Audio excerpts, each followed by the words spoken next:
वो कह रहे इतना अच्छा नंबर लाए हो, तुम आर्ट्स लेते हो, अच्छा नंबर है तुमको साइंस मिलेगा। तो मैंने कहा मुझे आईपीएस बनना है। ये भी कहा गया कि तेरी सपनों औकाते में देखा, इतना बड़ सपना ना देखे चाहिए। पर्सनल कन्विक्शन अगर आप में है, आपके खुद में वो जज्बा है, आपको कोई नहीं रोक सकता। वहाँ पे ऐसा होता था कि हर दिन आप जब निकलते हैं शाम को लौटेंगे कि नहीं, भरोसा नहीं होता था। भरोसा ही नहीं। बिल्कुल नहीं, क्योंकि वहाँ पे रोज 2-3 इनकाउंटर्स तो नॉर्मल हो जा रहे थे। जब रोज एहसास होता है कि आपके 100 और 200 जितने भी इनकाउंटर्स होते हैं, आप उतने लोग नहीं आपके इनकाउंटर में मरते हैं, आप बचते हैं। मैं पर्सनल लाइफ में एकदम प्योर शुद्ध शाकाहारी हूँ, ज़रूरतें बहुत कम रखता हूँ। जमीन पे अपनी हाँ, ज़मीन पे वो मुझे अच्छा लगता है। इसमें ऐसा कुछ नहीं कि मैं कुछ दिखाने हो तो घर के रूम के अंदर की बात है। इट्स मोर देन 100 इनकाउंटर्स और एज अ टीम मैं बता रहा हूँ। इट्स नॉट कि मैं पर्सनली अकेले रैम्बो बन के गया सबको, ऐसा नहीं। जब भी सिविल सर्विस की बात होती है तो सबसे पहला जो नाम होता है बिहार का होता है। आए दिन लगातार जो अलग अलग टेक्निक भी हो गई पढ़ने की, लेकिन उस जमाने में जब कोई व्यवस्था नहीं थी बिहार में और देश में भी उस तरीके का कोई व्यवस्था नहीं था, लेकिन उस व्यवस्था में रहते हुए भी यानी बिहार के एक ऐसे लाल से हम आपको मिलवाने जा रहे हैं जो आरा के यानी आरा के शाहपुर के रहने वाले एक छोटे से कस्बे से निकल करके असम और मेघालय कैडर से 2011 में आईपीएस का एग्जाम क्वालिफाई के और इस समय जो है एसएसपी के पद पे असम में है, लखीमपुर जिले में है। आप किस तरीके का आपका सफ़र रहा जो इतना उतार चढ़ाव, बिहार से निकल करके छोटे से कस्बे से आप निकल करके और असम तक का सफ़र कैसा रहा, और सिविल सर्विस में खास तौर से? जी देखिए कृपा जी, ऐसा है, आपको भी पता है कि हमारे यहाँ पे बिहार में जो यूपीएससी की जो एक इज़्ज़त है, तो जब घर में बच्चा देखता है ना कि जिसमें इज़्ज़त सबसे ज़्यादा मिले, जिसको करने से घर वाले खुश होते हैं, माँ पिताजी खुश होते हैं, तो हमेशा चाहेंगे कि माँ पिताजी का नाम रोशन हो, कुछ अच्छा किया जाए, ऐसा कुछ किया जाए जिससे कि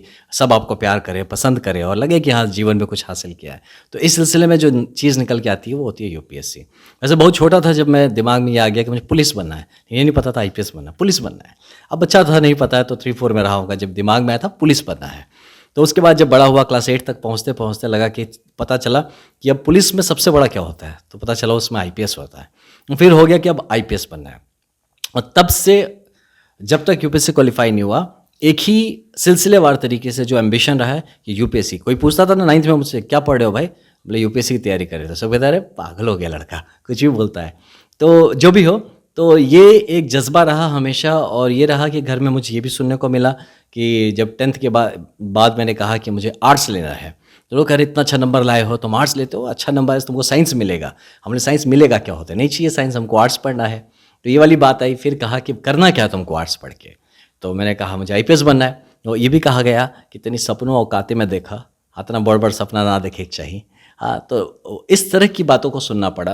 डेफिनेटली डिस्करेजिंग फैक्टर था वो हमारे लिए, लेकिन फिर भी कहीं ना कहीं घर का सपोर्ट था, और वो जो अंदर का सबसे बड़ा मेरा पर्सनल कन्विक्शन, मैं सोच लिया था करेंगे, और ये कहीं ना कहीं दिमाग ने ये मान लिया था, और वो जज्बा था कि इसको ही क्वालिफाई करना है। 1 पॉइंट एजेंडा लेके चला, और थैंकफुली ये यूपीएससी क्लियर हुआ। इसमें ये चीज़ ज़रूर कहूँगा कि लोग जो बच्चे सोचते हैं कि बड़ा कोचिंग करना पड़ता है ना, खर्चा बहुत है, पढ़ाई के दौर में ऑनलाइन व्यवस्था हो गया। हाँ, हमारे टाइम में उतना नहीं था, 10-11 में इतना नहीं था, आ रहा था बट इतना नहीं था।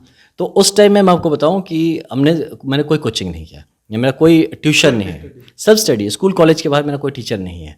तो ये चीज़ वो पिताजी हैं जो बचपन में पढ़ाते रहते थे हमेशा हमारे बिहार के बच्चों को। आपको भी हुआ होगा कृपा जी। क्या करते थे? पिताजी हमारे इंजीनियर थे, वो इंजीनियर थे, पहले गांव के पहले इंजीनियर बने, और हम चाहते थे हमको भी इंजीनियर बनाना, बट कहाँ लड़का समझता नहीं है, इसको तो आईपीएस ही बनना था, पुलिस। थैंकफुली उसके बाद बन गया, तो होता है बनने के बाद सब ठीक ही हो जाता है, सब सपोर्ट करता है। तो पिताजी ने सपोर्ट किया था, उनको कहीं ना कहीं भरोसा था डेफिनेटली, तो यही था। और ये कहेंगे कि जो छोटे से आप छोटे कस्बे से आ सकते हैं, गांव से आ सकते हैं, और आपको हो सकता है कोई सुविधा ना मिले। ऐसे मेरे ऐसे भी मित्र हैं जो ओपन यूनिवर्सिटी से पढ़े, जो ना इग्नू जैसी जगहों से पढ़े, जो कॉलेज नहीं गए कभी जीवन में, जिनको कोई सपोर्ट नहीं मिला, वो भी आज आईएएस और आईपीएस है। तो इसीलिए किसी भी आपके सारे दर्शकों के माध्यम से मैं ये कहना चाहूँगा कि कोई भी बच्चा ये ना समझे कि आपको समृद्ध होना पड़ेगा, मतलब धन दौलत में आईएएस आईपीएस निकालने के लिए या कोई भी अच्छा चीज़ करने के लिए। पर्सनल कन्विक्शन अगर आप में है, आपके खुद में वो जज्बा है, आपको कोई नहीं रोक सकता। बस ये चीज़ याद रखिए कि जब तक आप माने नहीं तब तक आप हारे नहीं।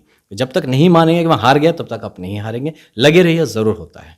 परिवार के बारे में थोड़ा बता दीजिए संक्षेप में कि पारिवारिक स्थिति क्या रही, कितने भाई बहन आप? पारिवारिक स्थिति बहुत ही अच्छी नहीं रही। मेरे पिताजी शायद अकेले ही इंजीनियर हैं, और शायद उस टाइम में पहले स्नातक और थे, तो पूरे परिवार में जितने थे ग्रेजुएट्स भी नहीं हो पाते थे।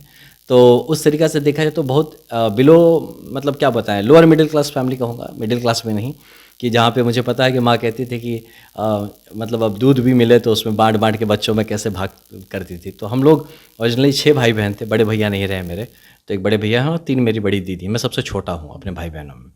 तो यही है। और उसके बाद पिताजी इंजीनियरिंग करने के बाद थोड़े से डेफिनेटली इस लायक में कि थोड़ा बहुत कुछ उन्होंने करा।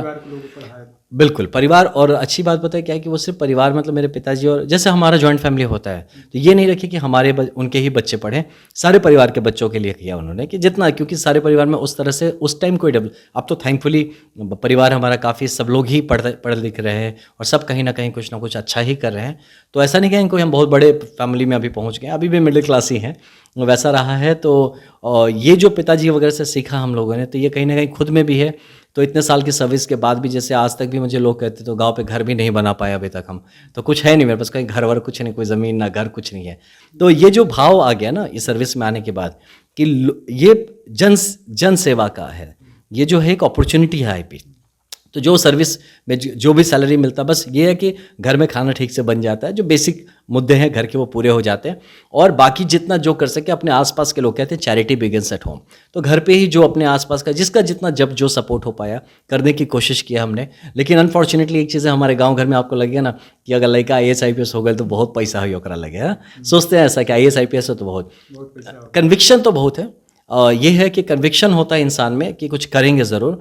पैसे के लिए बात नहीं रुकती, इसलिए नहीं रुकती कि आपको संसाधन जुटाने आते हैं, आपको कम पैसे में ज़्यादा उसको काम कैसे किया जा सकता है ये आता है, आपको फिजूल के खर्च कम करना आता है, डिसिप्लिन आता है। तो ये करके जितना हो सका किया। लेकिन अभी ये ज़रूर कहूँगा कि जिसको भी IAS IPS बनना है, इसको एज अ प्लेटफॉर्म लीजिए सर्विस के लिए। ये पैसे कमाने का प्लेटफॉर्म नहीं है, ये प्लेटफॉर्म खुद को चमकाने का नहीं है, ये प्लेटफॉर्म अपने चीज़ों को बड़ा करने का नहीं है। ये आपको एक धरातल देता है जहाँ से आप खड़े होके आप समाज के लिए बहुत देर काम कर सकते हैं।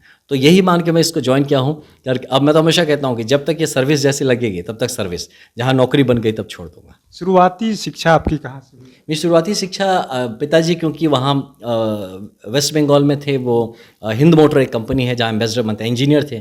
तो अब यहाँ पे आपको पता है बिहार में नौकरियों की स्थिति ख़राब थी, तो एज इंजीनियर उनको वहीं पे जॉब लगी, तो इसलिए मेरी शुरुआती शिक्षा वहाँ हुई। मैंने ग्रेजुएशन किया सेंट जेवियर्स कॉलेज कलकत्ता से, क्योंकि एक अच्छी जगह पे पढ़ने का सब माँ बाप को रहता है, इन वो उसमें भी मैक्सिमम मेरी पढ़ाई स्कॉलरशिप पे हुई है।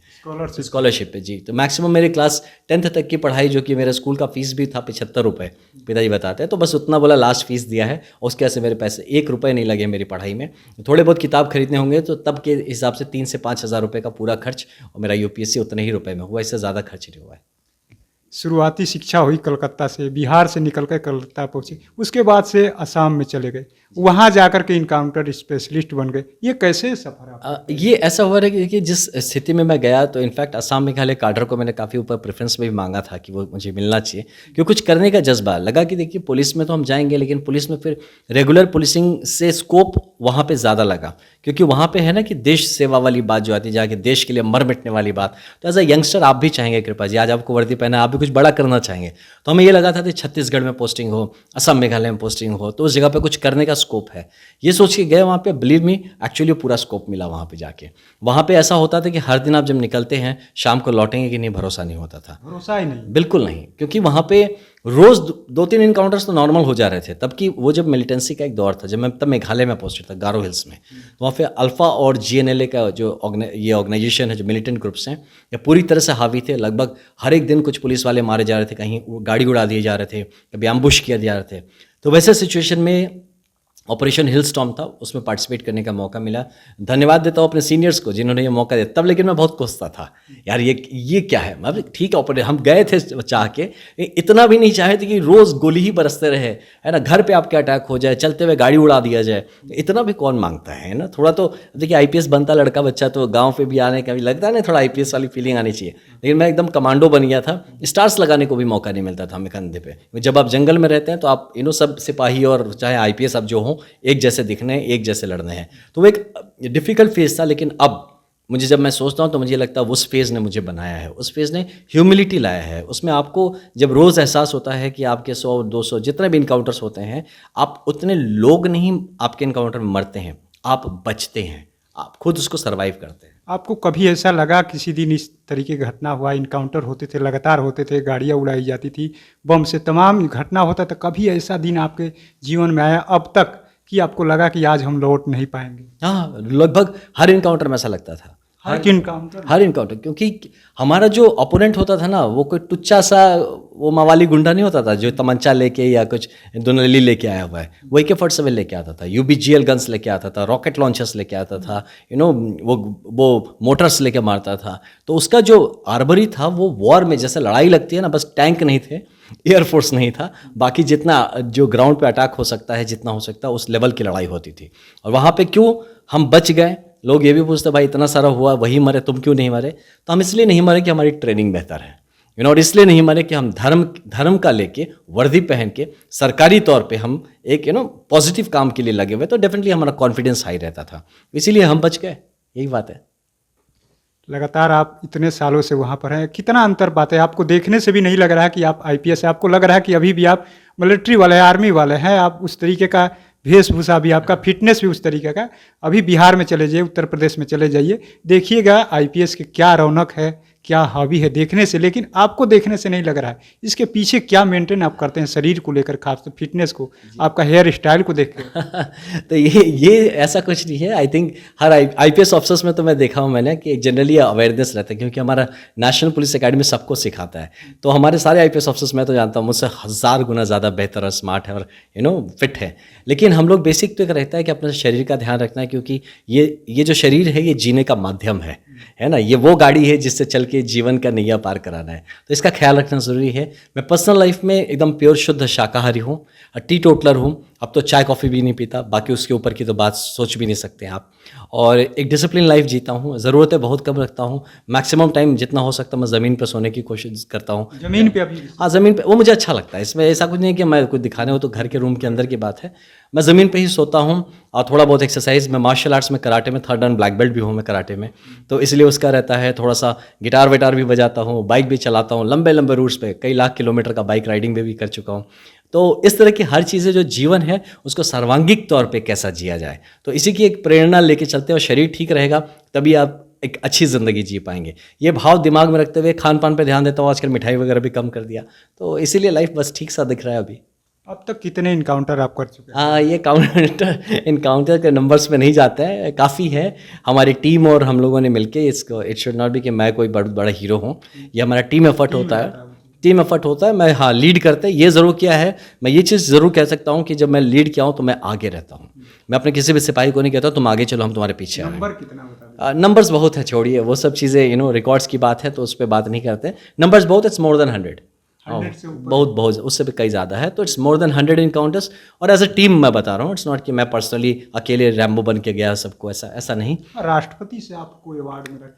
जी, वो वीरता पुरस्कार जो होता है, गैलेंट्री मेडल, ये मिला। अब वो टीम को, मेरी पूरी टीम को भी मिला है, मुझे भी मिला है। कब मिला? ये मेरा 2016 में मिला था। 16 में इंसिडेंट जो था वो 2014 का इंसिडेंट था, 14 का इंसिडेंट था, 16 में मिला था। उसके बाद chief ministers medal for outstanding service, special duty medal, इस तरह के काफ़ी सारे हैं, 6 मेडल्स हैं अभी तक मेरे पास। बट ठीक है, मेडल से हमारा नहीं, क्योंकि हमने जो काम किया है, जो हमारी मेमोरीज़ हैं, वो शायद ज़्यादा हमें प्रोत्साहन देती है। हमारा जो टीम बॉन्डिंग है, जो हमारे लड़के, मेरे साथ 15 करीब SWAT के कमांडोज होते थे मेरे साथ, मैं 16वां कमांडो होता था। तो ये जो हमारी टीम बॉन्डिंग है, आज भी हम भाई की तरह हैं। और इट्स लाइक, कहते हैं ना, ब्रदर्स फ्रॉम डिफरेंट मदर्स, तो वैसा वाला भाव रहता है, क्योंकि हमने साथ, कहते हैं, पसीना भी बहाया, खून भी बहाया है, तो इसलिए एक अच्छी सी बॉन्डिंग है, अलग सी बॉन्डिंग है। और ये पूरा एक्सपीरियंस जो रहा मेरा वहाँ पे, तो ये कहूँगा कि इसने मुझे एक बेहतर इंसान बनाया है। अब तक आपने इतना साल गुजार दिया, इसमें आगे की जो पुलिसिंग व्यवस्था देखते हैं, अलग अलग राज्यों के आप देखते हैं, कितना बिहार से भी आप हैं, देखते हैं बिहार की व्यवस्था देखते हैं, किस तरीके से लॉ एंड ऑर्डर को लेकर, इस पर आप क्या कुछ कहिए? नहीं, कुछ नहीं कहेंगे। देखिए, हर जगह की अपनी व्यवस्था है, अपना इन्वायरमेंट है काम करने का। बिहार में अलग इन्वायरमेंट है, यहाँ पे ज़रूरतें अलग हैं।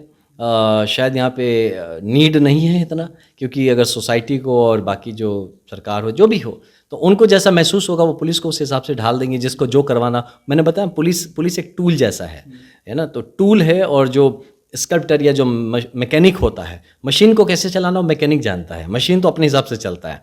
तो अब जहाँ रख दीजिए, जब कुछ काट रहा है लेद मशीन ऐसे, अब आप चाहे तो आपका ये बूम कटवाइए, चाहे कुछ और कटवाइए, तो आप जहाँ लगा देंगे वो उसको काटना शुरू कर देगा।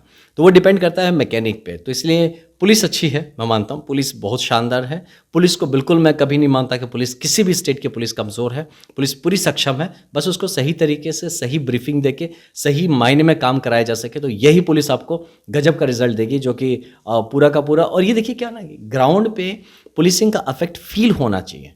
हम क्या बोलते हैं, क्या दिखाते हैं उनमें, आप ग्राउंड के उस जाके गांव में उससे पूछिए, या आप रात 1:30-2 बजे यहाँ निकलेंगे, आप सेफ महसूस करते हैं? हम बाहर बैठे, मेरे साथ जो बंदा एक आया है, मेरा दोस्त है, मित्र, उसको बिहार देखना था आया, वो घबरा गया देख के एक चीज़। बक्सर हम लोग थे वहाँ पे, तो निकला तो बोलता है, अरे हम देखे, हम तो एकदम भाग के गाड़ी में चढ़ गए भाई, कि हमको लगा डकैत आ गए, हमको उठा के ले जाएंगे। क्यों? कि कुछ गाड़ी से कोई बोला कि कोई धोती कुर्ता टाइप लोग पहने थे, 3-4 ऐसा बड़ा बड़ा बंदूक लेके निकला, हम सोचे डकैत आ गए। सोचिए, मानसिकता सोचिए, उसकी गलती नहीं है, ये जो दिखा उसको, उससे वो डर गया। लेकिन ये जो display of weapon, display of so called भौकाल है ना, ये एक समाज को इमैच्योर दिखाता है, ये व्यवस्था को कहीं ना क्वेश्चनेबल। हथियार लेके पब्लिक में घूमना, ये क्या चीज़, मैंने देखा है कई सारे, अभी आया कुछ प्रोग्राम में गया, स्टेज पे देख रहा हूँ कि लोग, अरे भाई ये गजब आदमी है, शादी विवाह में फूल लेके जाया जाता है, हथियार लेके थोड़ी जाया जाता है। तो नहीं, ये गलत बात है, ये बिल्कुल गलत बात है, ये समाज को इमैच्योर दिखाता है ना। ये जितनी आपकी ये सब चीज़ें जो समाज हथियार को प्राथमिकता देता है, वहाँ का कानून व्यवस्था कभी ठीक नहीं हो सकता है। आपको हथियार नहीं, कलम को प्राथमिकता देना पड़ेगा। आपको अगर कोई चीज़ का अपना पावर दिखाना है, आपको दिखाना बहुत पावरफुल है, तो 2 बच्चों का अच्छा करके दिखाइए, वो पावर है। किसी का खराब कर देना पावर नहीं है। तो ये भाव में आना पड़ेगा। मैं बिहार का हूँ, इसलिए मैं बिहार की बात कर रहा हूँ। मैं चाहता हूँ कि मेरा बिहार ऐसा हो जहाँ लोग अपने हाथ में बुक्के लेके आए, कभी चाहे गांव हो चाहे कहीं हो, बुके लेके आए, कुछ किताब लेके आए, ऐसे गिफ्ट्स लेके आए। आप बंदूक दिखा रहे हैं यार, किसी की शादी में आ रहे हैं, किसी बच्चे के अन्नप्राशन में आ रहे हैं, और आप बंदूक लेके आ रहे हैं, आप क्या दिखाना चाहते हैं? क्या हमारे यहाँ का जो पूरा व्यवस्था है इतना चरमरा गया है कि लोगों को अपने प्रोटेक्शन के लिए बंदूक लेके निकलना पड़ता है? क्या यहाँ की पुलिस नहीं है? पुलिस पे भरोसा नहीं है आपको? आप पर्सनल बंदूक लेके क्यों निकल रहे हैं? आपका अगर कुछ है, मान लीजिए लाइसेंस वेपन है, वो कंसील्ड होना पड़ेगा। आप लाइसेंस्ड वेपन भी फ्लैश नहीं कर सकते हैं कि भाई मेरे पास वेपन है, लाइसेंस हो, तो हवा में घुमा के दिखा रहे हैं। तो ये कल्चर खत्म होना पड़ेगा। ये बिहार नहीं हो सकता। जब तक ये बिहार में रहेगा, बिहार डेवलप नहीं होगा। आगे का जो बिहार आने की इच्छा है कि नहीं? अरे हम तो बिहार के हैं, यहाँ पे मिट्टी में गड़े हुए हैं। आने का वर्दी पहन करके आपको, अरे देखिए, मैंने कोशिश भी किया था, मैंने एक बार इंटर का डेपुटेशन के लिए अप्लाई किया था, but somehow for what ever procedures होंगे जिसके चलते अभी तक तो नहीं हो पाया। लेट्स सी जैसा भी, लेकिन मेरी पूरी इच्छा है, मैं बिहार के लिए काम करूंगा, चाहे जिस रूप में करूं, जिस रोल में। कुछ नहीं तो एक झोला लेके NGO का बन के काम करूंगा, लेकिन मैं बिहार में ज़रूर काम करूंगा। इस मिट्टी का हक मुझे अदा करना है। इस मिट्टी का जो मैंने जो शरीर मेरी इस मिट्टी, बिहार की मिट्टी से बनी है, इसको इसे बिहार की मिट्टी के लिए मिला देना है। ऐसा तो नहीं है कि बहुत सारे अधिकारी जो है रिटायर होने के बाद से आ जाते हैं नेतागिरी में? नहीं, रिटायर हो, देखिए ये करना है तो रिटायर होने का वेट नहीं करना, वो तो मलाई खाने वाली बात हो गई ना। क्या पूरे टाइम पूरा सब कुछ किया, उसके रिटायर होने के बाद फिर लग रहा है अब क्या करें, चलो अभी ये करते हैं, तो ठीक है, अपना अपना शौक भी होगा, लोगों में ताकत है, करते हैं। लेकिन मुझे लगता है अगर करना है तो सैक्रिफाइस करना पड़ेगा। जब आप क्रीम पे हैं, जब आप एक पद पे हैं, जब आपके सामने एक ब्राइट फ्यूचर है, उस टाइम छोड़ दीजिए, उस टाइम छोड़ के आ जाइए और करिए। फिर अगर करना है तो जब आप में जोश है, जब आप में जवानी है, जब आपके आइडियाज़ खलबला रहे हैं, जब आप में कन्विक्शन है कुछ करने का, तब आना है। पूरा टाइम पार करके जीवन के अंत में आके फिर तो अपने लिए आप कंफर्ट खोज रहे हैं। मैं ये मानता हूँ, अगर छोड़ना है, अगर करना चाहिए। मैं तो मानता हूँ अच्छे लोगों को बिल्कुल आना चाहिए, नेतागिरी में, पॉलिटिक्स में आना चाहिए, चाहे जो हो, जिस फील्ड से। अच्छे डॉक्टर्स हों, अच्छे इंजीनियर्स हों, अच्छे टेक्नोक्रेट्स हों, अच्छे ब्यूरोक्रेट्स हों, जो भी हों, उनको आना चाहिए। लेकिन आपका पब्लिक लाइफ के लिए डेडिकेशन होना ज़रूरी है। आप पर्सनल डेवलपमेंट के लिए अगर आते हैं तो फिर आप सिस्टम को अपने लिए यूज़ करने के लिए आ रहे हैं। आप यहाँ पे अपने आप को सैक्रिफाइस करने, मिटा देने के लिए अगर जज्बा रखते हैं, खुद यू फर्स्ट वाली बात अगर रहती है कि हम आपके लिए काम करेंगे, आपके बच्चों के लिए काम करेंगे, वो अगर जज्बा है तो ज़रूर आना चाहिए। तो आपने सुना किस तरीके से बिहार के लाल हैं 2011 में IPS का एग्ज़ाम क्वालिफाई करके असम, मेघालय कैडर से इन्होंने IPS का एग्ज़ाम निकाला, और इस समय जो है लखीमपुर ज़िले में सीनियर SSP के पद पे हैं। और इन्होंने तमाम बातों को बताया, किस तरीके से बिहार से निकल करके बंगाल पहुँचे, फिर वहाँ पर इनकाउंटर स्पेशलिस्ट बने और राष्ट्रपति से अवार्ड भी मिला। अब और भी नए नए खबर को हम दिखाने के लिए आपको जल्द ही हाजिर होंगे। तब तक धन्यवाद। है।